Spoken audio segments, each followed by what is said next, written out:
বাবার কবরের সামনে দাঁড়িয়ে অঝরে কান্না করছে ছোট্ট শিশু ছোঁয়া, আর বলছে, বাবা তুমি চলে যাওয়াতে আমার আর থাকার জায়গা নাই। দাদা দাদি বাড়ি থেকে তাড়িয়ে দিয়েছে।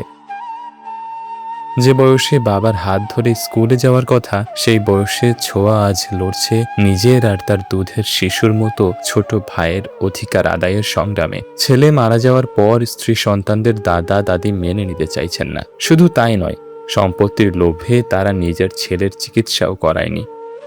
ছোঁয়া কান্না জড়িত কণ্ঠে আরো বলেন, বাবার কবরের পাশে বসে থাকি, বাসায় যেতে ইচ্ছে করে না। আমরা এখন অনেক কষ্ট করে আছি, রাতে ঠিকমতো খেতে পারি না। দাদা দাদি যদি আমার বাবার চিকিৎসা করাতো, তাহলে হয়তো আজ আমার বাবা আমাদের সাথে থাকতো। বিনা চিকিৎসায় ধুকে ধুকে মারা গেছেন সুজন মাহমুদ।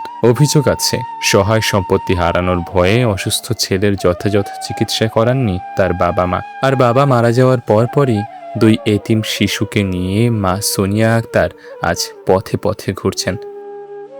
পারিবারিক সম্পত্তি আর জেদের লড়াইয়ে পিষ্ট হচ্ছে এই দুই এতিম নিরপরাধ প্রাণ। গ্রামের মানুষ বিক্ষুব্ধ, কিন্তু সমাধান নেই। সুজন মাহমুদ বাঁচতে চেয়েছিলেন, কিন্তু টাকার অভাবে সেই ইচ্ছা পূরণ হয়নি। এখন তার সন্তানদের ভবিষ্যৎ নিয়ে চিন্তিত স্ত্রী সোনিয়া আক্তার। ছোঁয়ার করুণ চাহনি আজ সমাজের কাছে এক বিশাল প্রশ্ন ছুড়ে দিচ্ছে।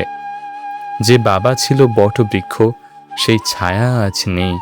কিন্তু রক্ত সম্পর্কিত স্বজনরা যখন পর হয়ে যায়, তখন এই এতিম দুই ভাই বোনের শেষ আশ্রয় কোথায়?